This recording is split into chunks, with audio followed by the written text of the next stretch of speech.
네, 2교시 시작을 해봐야겠죠? 네, 아침엔 투자 함께하고 계시고요. 저희가 앞서서 로봇 투자에 대한 이야기를 많이 드렸고 맞습니다. 더 시민들분들이 많다 보니까 이번에는 정말 전문적으로 또 이 얘기를 해주실 분을 한 분 더 모셨습니다. 네. 신한자산운용 ETF 컨설팅 팀의 김영롱 부장과 함께합니다. 부장님 어서 오세요. 네, 안녕하세요. 박수로 반갑습니다. 환영합니다, 네, 부장님. 반갑습니다. 부장님 뭐 이게 진행도 워낙 잘하시잖아요. 아니 우리 3프로 TV 그렇죠. 그동안 시청하셨던 분들은 우리 영롱 부장님 모르시는 분 없잖아요. 아닙니다. 네, 네, 오랜만에 와서 좋습니다. 이직하셨네요. 아, 네, 제가 올해 1월부터 네. 이제 신한자산운용 오. 솔리TF에서 일하고 있습니다. 아, 김영롱을 네. 잡다니 아. 소울 잘하네.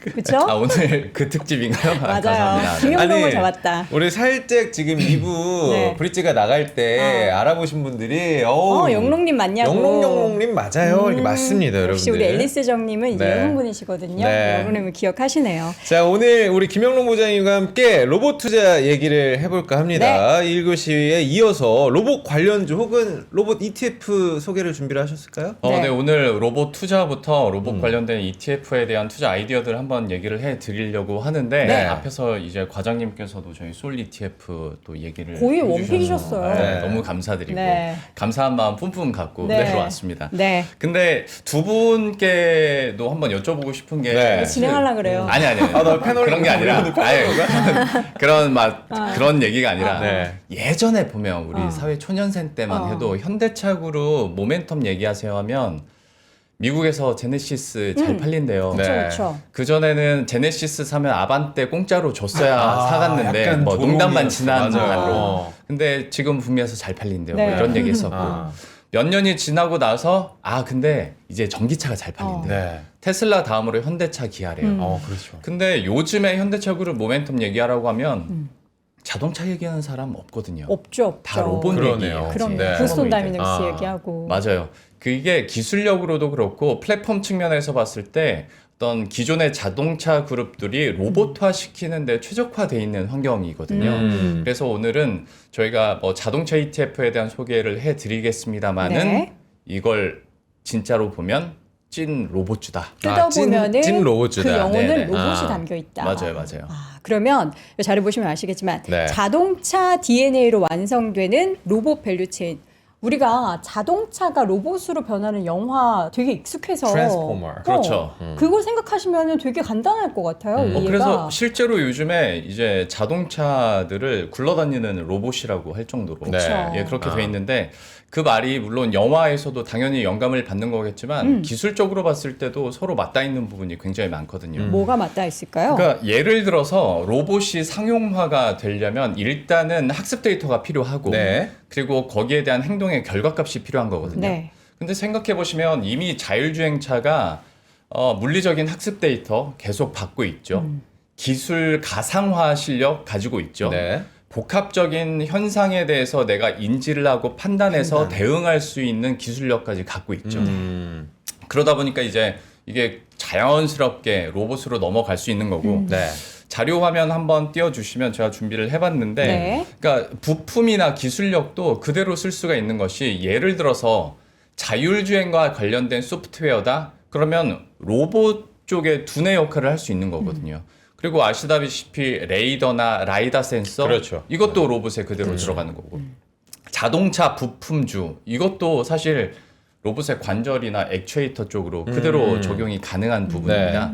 그러니까 이런 부품들을 그대로 쓸 수 있으니 제가 맞닿아 있다고 계속 얘기를 해드리는 거고 네. 그리고 무엇보다 사실 더 중요한 건 이런 데이터랄지 아니면 이런 학습 능력이 지금 이 시간을 통해서도 자율주행차 글로벌리하게 수백만 대의 자율주행차에서 수집이 되고 있다. 공부를 하고 있죠. 네. 그러다 보니까 여기에 대한 메리트가 충분히 있고 하나 더 보여드리면 어떤 플랫폼이나 아니면 부품 그리고 공장 이것도 기존에 자동차를 만들던 곳에서 그대로 공정화만 업데이트하면 네. 로봇화 시킬 수 있거든요. 네. 이 말씀을 왜 드리냐면 사실 로봇 산업 처음 시작한다고 하면 R&D 개발부터 설비 투자까지 봤을 때 진짜 수조 원의 산업이잖아요. 그렇죠. 사실 이거는 로봇의 순수 로봇 기업이나 스타트업이 시작하기에는 녹록치가 않습니다. 네. 돈도 많이 들고 기간도 많이 들 텐데 앞서 말씀드린 것처럼 지금 공장 있죠, 플랫폼이 있죠, 관련된 기술력이 있죠.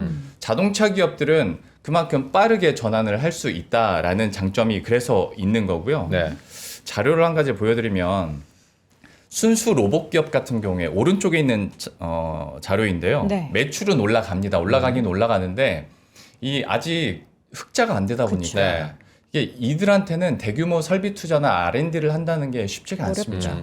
근데 이거를 우리 개인 투자자 입장에서 봤을 때 매출이 성장하니까 그래 성장주는 그거면 됐지 해서 투자를 하기에는 리스크가 여전히 존재한다는 네. 거예요. 그럴 바에야 이런 산업 초기 때는 이미 자동차 업체들은 자동차 산업으로 수조 원의 이익을 내고 있고 그 이익을 다시 재투자해서 로봇화 시키고 있잖아요. 네. 그러면 투자 측면에서 봤을 때도 여기가 더 메리트가 있지 않을까? 그리고 더 안정적이지 않을까라는 생각을 하게 되는 거고 잘 아시는 테슬라 같은 경우에도 뭐 태생적으로 로봇은 아니었잖아요. 네. 전기차에서 글로벌리하게 탑티어가 됐고 그거를 스마트 팩토리화 시켰고 스마트 팩토리 이후에 휴머노이드 로봇으로 각광을 받는 거기 때문에 현대차 그룹도 그와 일맥상통한다고 보시면 될 것 같습니다.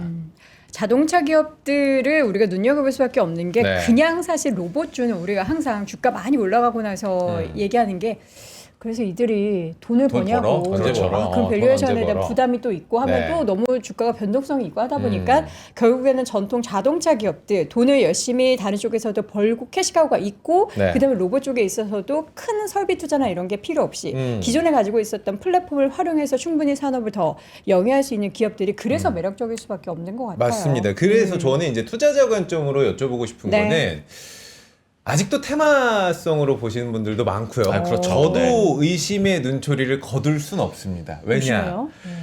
일반적으로 그냥 자동차 부품사를 했던 회사들도 지금 정관을 바꾸면서 우리 로봇 회사야 아, 예. 변모를 하고 있는 것들 많이 느끼고 계시잖아요. 아, 그럼요. 네. 이게 그래서 이름만 로봇 회사 아닌가에 속고 또 눈물 짓고 하시는 투자자분들이 많기 때문에 맞아요. 네. 이거 선별하는 거 그래서 저는 차라리 ETF가 낫겠다라는 생각도 있거든요. 예. 그 부분 좀 설명 좀 해주세요. 그 재무재무 앵커님께서 말씀하신 재무재무 예, 앵커님. 네. 그 포인트 때문에 사실 현대차 그룹주가 지금으로선 더 안정적이지 않냐라고 그쵸. 말씀을 드렸던 거예요.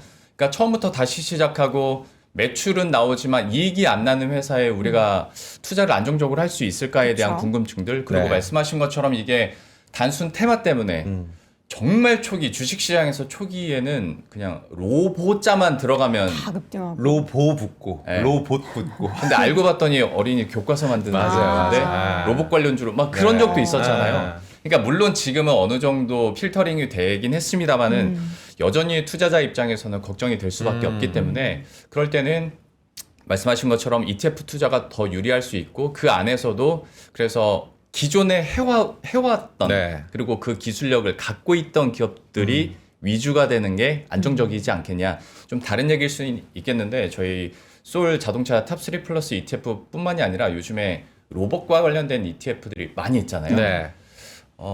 시류나 흐름이 리밸런싱을 하면서 현대차의 비중이 조금씩 올라간다. 아 어쩔 수 없구나. 네, 거기에 대한 안정감이 있을 뿐만 아니라 퍼포먼스를 보여주고 있는 거죠. 네, 그 부분에 대해서 현대차 그룹의 비중이 높다라는 거는 저희 ETF의 강점일 수 있는 거죠. 네. 저희가 이제 CES 이후에 그러니까 여러분 늘 우리가 얘기하는 거지만 연초에 오르는 거 주목해야 된다. 연초에 오르는 종목이 주도주다. 그렇죠. 그 해에. 올해의 주도주. 그러면 현대차 그룹일 수밖에 없다라고 저는 이제 귀결이 되지만 네. 그래서 아틀라스 언제 저기 상용화되는 거고. 그게 너무 비싸지는. 언제 뭐 저기 공장 가면 사람이 진짜 관리만 뚝뚝하는 시대가 오는 거냐 이렇게 네네. 물어본다면은 지금 현재 상황은 어떻게 보세요? 상용화가 언제 딱 될 것이다라고 제가 확언은 할 수는 없는데 생각해 보시면 CES에서 아틀라스 처음 공개됐을 때 전 개인적으로 되게 충격적이었거든요. 네. 아니 너무 기술력이 언제 이렇게까지? 그러니까 이미 우리들의 어떤 불쾌한 골짜기를 넘어선 그런 느낌이 좀 있더라고요. 네. 근데 그때도 미완성이었어요. 그리고 한 두세 달 지난 이후에 아틀라스가 계속 업그레이드 되고 있습니다. 네. 그러니까 로봇 산업 자체는 그렇게 계속 최신화되고 트렌드화되고 발전하고 대세가 되고 있는데 제가 여기서 모멘텀을 하나 더 말씀드리고 싶은 건 이게 비단 그냥 로봇이 필요해서 그냥 그리고 다음 스텝인 것 같으니까 멋있으니까 네. 로봇이 대세가 되는 게 아니라 어떤 인구 구조적으로 봤을 때도 국가별로 여기에 힘을 많이 쏟을 수가 없습니다. 그러니까 일례로 하나 말씀을 드리면 우리나라만 하더라도 2034년까지 노동력이 한 122만 명이 더 부족해진대요. 그리고 지금의 미국 상황들 봤을 때 트럼프가 계속 리쇼어링 강조는 하는데 그래서 제조업을 끌어들이는데 정작 노동력 인건비가 너무 비싼 거예요. 네. 중국의 한 6배 정도 된다고 하거든요. 그러면 기업 입장에서는 노동력 감소하지, 인건비는 올라가지. 그러면 어쩔 수 없이라도 로봇화를 시킬 수밖에 없는 상황인 겁니다. 맞아요. 그런데 이게 인구 구조적으로 이렇게 되다 보니까 이게 특정 기업뿐만이 아니라 국가 입장에서도 이거는 기반을 흔들릴 수 있는 맞아요. 말이기 때문에 어떤 로봇에 대해서 힘을 실을 수밖에 없고 그래서 이제 전문가들이나 증권가에서는 로봇과 관련된 정책 모멘텀이 올해와 내년부터 원년이 될 것이다. 네. 이런 얘기들을 계속 하고 있습니다. 그리고 좀 다른 사이드긴 한데 지금 보안 이슈 때문에 미국이랑 중국이랑 뭐 계속 싸우잖아요. 그렇죠. 반도체에서는 너무 이게 공공연하게 이루어지고 있고 그러면 결국 로봇도 중국 쪽에서 로봇 산업이 아무리 빠르게 발전을 한다지만 미국과 유럽 기업이 중국 걸 쓸 수는 없거든요. 그렇죠. 그러면 현대차그룹 입장에서는 이게 소위 논차이나 프리미엄이 붙게 되는 겁니다. 거기에 대한 메리트도 충분히 가져갈 수가 있는 거고. 네. 아까 그 재무 앵커님께서 네. 얘기해 주셨던 것 중에 하나가 이제 너무 비싸지 않냐. 그렇죠. 한 이게 대당 배경이냐. 가격. 네, 그런 얘기도 하셨는데 경제성은 어떨지. 이게 반은 맞고 반은 틀린 게 순수 로봇 업체들한테는 비싼 게 맞아요. 네. 이걸 시작하기도 힘듭니다. 그런데 앞에서 말씀드린 것처럼 이미 자동차 산업을 영위하고 있는 기업들 입장에서는 공장 플랫폼, 부품 다 만들어져 있고 기술력도 갖고 있으니까 그렇게 생산 단가가 많이 안 들 뿐더러 자동차보다 오히려 생산 단가를 낮추는 기간이 더 짧답니다. 그러니까 자동차는 물리적인 것도 있어서 자동차가 커지면 비용도 어쩔 수 없이 커지잖아요.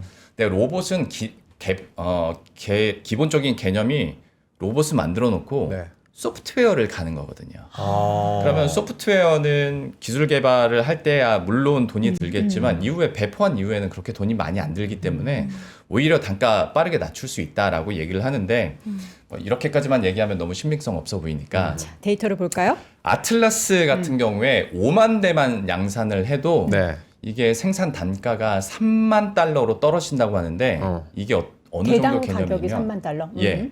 그런데 초기 생산 단가가 13만 달러거든요. 그러니까 나도 5만 대만 양산을 해도 4분의 1로 떨어지는 거예요. 그러니까 이게 얼마나 급격하게 떨어질 수 있는지 약간 감이 오실 거예요. 네네. 그러면 5만 대 양산하기 전까지는 어떻게 할 거야? 라고 물어보신다면 이거는 또 미국의 조지아주 공장을 일례로 한번 드릴 텐데 네. 생산 단가가 12만 달러짜리인 로봇을 3교대로 돌리잖아요. 그럼 2년 안에 투자 자금은 다 회수한답니다. 인건비가. 네. 그러면 이제 회사 입장에서는 네. 로봇을 안 쓸 이유가 없는 그렇죠. 야. 조심해야 돼요. 우리 다 대체돼요. 이제 곧. 약간 우리 영롱님도 약간 좀 로보틱하잖아요. 아, 원래 그랬어요. 몸도 좋으시고 예. 약간. 약간 로보틱 해야 좀 오래 살아남을 수 있나 싶어가지고. 로봇인 척하는 거죠. 그래서 그런 일부러. 거죠. 네. 저도 약간 좀 이렇게 삐걱삐걱해야 되겠다. 자, 여러분 여도은 아닙니다. 로봇입니다. 저희- 어쨌든 네. 로봇의 경제성은 이게 시간 문제지. 그리고 그 시간 자체도 우리가 생각하는 게 막 로봇 대체로 이게 경제성이 얼마나 입증되는지가 5년, 10년이 아니고 정말 향후 5년 안에 그러니까요. 다 네. 증명이 될 것 같다. 그러니까 실제로 현대차그룹에서 지금 계획 내놓고 있는 게 2028년까지 아틀라스 3만 대 양산하겠다라고 네네. 얘기를 하고 있고 네.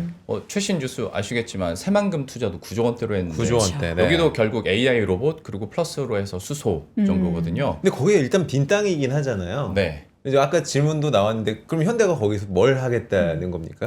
만약에 아무것도 없는 회사가 거기서 뭘 한다고 하면 당연히 이거 10년 잡고 봐야죠. 네. 그런데 이미 플랫폼이나 공장을 갖고 있는데 여기에 대해서 신사업에 더 진출을 하고 나중에 보스턴 다이내믹스 상장하고 나서 여기 현대차그룹이 보스턴 다이나믹스 지분 한 87% 가지고 있거든요.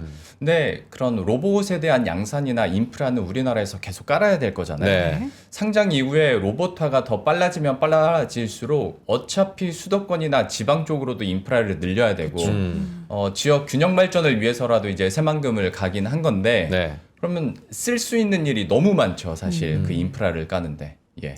자, 지금 로봇 얘기를 쭉 하고 있는데요. 네. 로봇 택시와 로봇으로 가치를 지금 인정받고 있는 대표적인 기업이 바로 테슬라입니다. 테슬라죠. 네. 테슬라와 우리나라 현대차 그룹을 좀 비교를 해봤을 때 음. 투자 매력도를 어떻게 좀 가늠해 볼 수 있을까요? 사실 뭐 테슬라야 너무 잘 아시니까. 네. 근데 현대차 그룹 같은 경우에도 로보틱스나 자율주행 기술은 만만치 않게 갖고 있거든요. 그리고 또 하나 중요한 것 중에 하나가 현대차 그룹은 SK온이나 LG의 에너지 솔루션 이렇게 국내 기업으로부터 배터리를 공급받을 수가 있어요. 네. 이것도 사실 큰 메리트거든요. 그런데 이 기술력이나 환경들을 봤을 때 지금 PBR 기준으로 테슬라가 한 18배 되는데 네. 현대차가 1.2배가 안 됩니다. 아, 늘 저평가, 엄청 차이 완전 나는구나. 저평가죠. 너무 저평가죠. 그런데 여기에다가 말씀드린 것처럼 보스턴 다이내믹스가 상장을 하게 되면 네. 지분 가치까지 상승을 하게 되니까 사실 지금으로 봤을 때는 해도 너무 저평가다 그래요? 라는 네. 말을 할 수밖에 없고 어떤 사업적인 측면에서 봤을 때도 얼마 전에 뉴스 나왔던 게 구글의 웨이모 있잖아요. 네. 로보택시. 거기에도 6세대 플랫폼에 아이오닉 5 신형 플랫폼 탑재하기로 네. 했다라고 결정이 됐거든요. 근데 여기도 어떤 전력 공급의 안정화나 설계 유연성 측면에서 점수를 높이 받았대요. 그러니까 현대차 그룹 같은 경우에는 확장성도 그만큼 보장이 됐다라는 거고. 그러면 지금 시점에서는 여기에 대한 현대차 그룹에 대한 어떤 자율주행 그리고 로봇에 대한 모멘텀들이 계속 켜켜이 쌓여가고 있고 설비 네. 투자 이어지고 있고 이익도 늘어나는데 유일하게 안 늘어나는 게 뭐냐? 이제 주가다. 주가다. 사실 최근에 많이 올라와 있기는 하지만 네. 여전히 정말 상대적으로 저평가 중에 찐 저평가된 종목이다. 근데 진짜 우리 저기 그런 얘기 많이 했었는데 어떤 현대차 주가 30만 원에 뿅망치 달아났냐 뭐 아, 그것만 누른다고? 찍으면 누르고 했었는데 지금 그래도 50만 원대죠. 야 50만 원대 60만 원 또 바라보고 있는데 저 이제 그 얘기 하시니까 테슬라랑 조금 다른 결이 예. 글로벌 빅테크와의 협업이 너무 편할 것 같아요. 현대차가? 그러니까 테슬라는 뭔가 일원화시키고 네. 우리 기술로 우리가 만들 거였는데 알아서. 네. 구글과 손잡고 엔비디아하고 엔비디아하고 손잡고 손잡고. 이런 것들이 현대차는 너무 좀 자유로울 유연하죠. 수 있지 않을까? 너무 정확한 지적을 해주셨는데, 네. 그러니까 테슬라의 FSD가 기술력 좋죠. 그런데 웨이모 경쟁에서도 이제 배제됐던 이유가 플랫폼 협력이 좀 떨어진다는 거예요. 네. 그런데 우리는 맞춰줄 수 있거든요. 그 다음에 훨씬 어떤 확산력도 좋고 네. 그렇죠. 기술력은 갖고 있고 거기에 대한 포인트들도 아주 중요합니다. 저희가 앞서서 이제 소울 자동차 탑3 플러스 ETF의 구성 종목을 우리 박현주 과장님께서 보여주시긴 했는데 이제 찐 우리 아기 소개하는 것처럼 한번 우리 아들. 아니 앞에서 우리 아이 소개하는 우리 것처럼 과장님께서 너무 설명을 잘 네. 해주셔가지고 근데 다만 제가 여러분들에게 부탁드리고 싶은 건 어떤 네. 거죠? 저희도 이거를 2023년 10월에 자동차 ETF로 시작은 했습니다. 그러니까요. 이름 이거 좀 이름이 바꿔야 되지 않아요? 맞아. 소울 자동차 어. 탑3 플러스. 그런데 로봇 산업이 발전하고 네. 그 안에 있는 기업들이 로봇화하면서 그 기술력을 갖고 있다 보니까 로봇주가 된 거예요. 네. 네, 맞아요. 저희 이름을 바꾸는 건 이제 또 다른 문제입니다. 아, 그래요? 이제 그 금융 당국과도 협의를 해야 되는 거고 이게 지수 방법론과 연관이 있는 거기 때문에 네. 저희가 확 바꿀 수는 없지만 강조드리고 싶은 건 이게 찐 로봇주의일 수 있다. 우리나라의 전통적인 자동차 기업들과 자동차 부품주 기업들이 지금 로봇과 관련된 설비 투자 이미 하고 있고 기술력을 갖고 있다라는 네. 것만 캐치를 하셔도 지금 구간에서 어디에 투자할까가 조금 더 명확해지지 않을까라는 생각을 하게 되고 저희 같은 경우에는 특히나 전체 포트 안에서 그 현대차와 기아 그다음에 현대모비스까지 이 3인방이 한 70%에서 80% 비중 계속 유지를 하고 있거든요. 그러네요. 네. 그러니까 현대차 그룹의 어떤 로봇 산업 모멘텀을 그대로 좀 반영할 수 있는 ETF다라고 생각해 주시면 될 것 같고요. 밑에도 삼성전기나 삼성전자처럼 같이 협업하고 로봇 공장에서 같이 사업을 할 수 있는 기업들까지 들어가 있기 때문에 네. 한번 봐주시면 좋을 것 같습니다. 지금 여러분 자료 보시면 아시겠지만 피지컬 AI 관련한 사업 내용을 또 잘 정리해 이거 주셨는데 보면 공부 너무 될것 이게 같은데요? 이 기업이 왜 로봇 관련이지라고 생각하신다면 이 내용을 딱 염두를 해 두시면 확인을 해 두시면 네. 아 이렇구나라고 이해도 빠르게 되실 것 같습니다. 그냥 저는 저 자동차 탑3 플러스라는 이름을 바꾸는 게 되게 쉬운 줄 알았는데 그게 또 약간 협의가 필요하군요. 장명소 그렇죠. 가면 바꿔주는 줄 알았어. 장명선 거기까지 좀 그렇다. 아 그래요? 우리 네. 재무제목 요거 방송 시작한 지 어렵네. 2년 넘었잖아요. 좀 편하게 더 여러분들 정진해보도록 하겠습니다. 와, 오늘 소울 자동차 탑3 플러스. 그러니까 여러분들 자동차라는 그 이제 껍데기를 가지고 있지만 그 내면을 뜯어보면은 결국 로봇인 겁니다. 요 내용에 대해서 우리 또 영롱 부장님이 나오셔서 네. 이야기 참 쉽게 잘 설명을 해주셨어요. 그러니까요. 네. 아, 네. 시간이 많지 않아가지고 좀 약간 쫓기듯이 마음이 설명을 급했죠. 했거든요. 어. 떻게든 내 자식 자랑 하나라도 더 하고 싶어가지고 이 정도 자랑했으면 네, 여러분들이 다 그러니까요. 이해하실 네. 거예요. 저는 또 이제 김영롱 앵커를, 김영롱 부장을 또 여기서 만나니까 네. 너무 반갑습니다. 반가워요. 저도 네. 너무 반갑습니다. 우리 소울에서 아주 인재를 잘 스카우트해갔다라는 생각이 들고 그러니까요. 앞으로 잘 부탁드립니다. 예, 잘 부탁드리고 앞으로 또 자주 좀 나와 주셔야 어. 되고 워낙 또 진행도 잘하시니까. 네. 두 손을 아니, 아니 근데 그러니까 또 긴장도 되고. 선배님이니까. 네. 아니, 제가 패널이 되니까 이제 확 느껴지는 건데 사회자가 의뢰 이제 자주 나와주세요 하잖아요. 네. 불러줘야 나오죠. 아, 그쵸. 네, 예. 불러주세요. 불러주세요. 나한테 다 모든 권한이 있는 거예요? 알겠습니다. 우리 김영롱 부장님 네. 자주 저희가 예. 모시도록 두 하겠습니다. 분 또 보내드려야죠. 네, 오늘 김영롱 부장과 또 박현주 과장과 함께 자동차 로봇 ETF 이야기 나눠봤습니다. 말씀 고맙습니다. 감사합니다. 우리 시장 한번 체크할까요? 낙폭 좀 줄이고 있습니다. 감사합니다. 코스피가 2.23% 진심이야. 감사합니다. 코스피가 2.23%로 낙폭 줄여가고 있고요. 코스피 현재 지수는 5,793포인트, 코스닥 지수는 1.36% 하락한 1,148선. 그러니까 우리가 하락해도 네. 이 정도 텐션을 유지할 수 있는 건 요즘의 변동성이 이 정도 하락을 좀 감내하게 만든 것 같아요. 그렇습니다. 일단 예. 오후장도 우리가 계속 매 눈으로 봐야죠. 지켜보긴 해야 됩니다. 자, 항상 약속의 아. 시간이다 하면서 뭐 10시 반 또 2시쯤 되면 힘들다라고 했는데 네. 오늘의 약속의 시간에서는 그래도 조금 낙폭을 줄여가고 있으니까요. 여러분 조금 더 영차영차 힘내시고요. 저희는 내일 오전 10시에 다시 돌아오겠습니다. 여러분 오늘도 고맙습니다. 고맙습니다.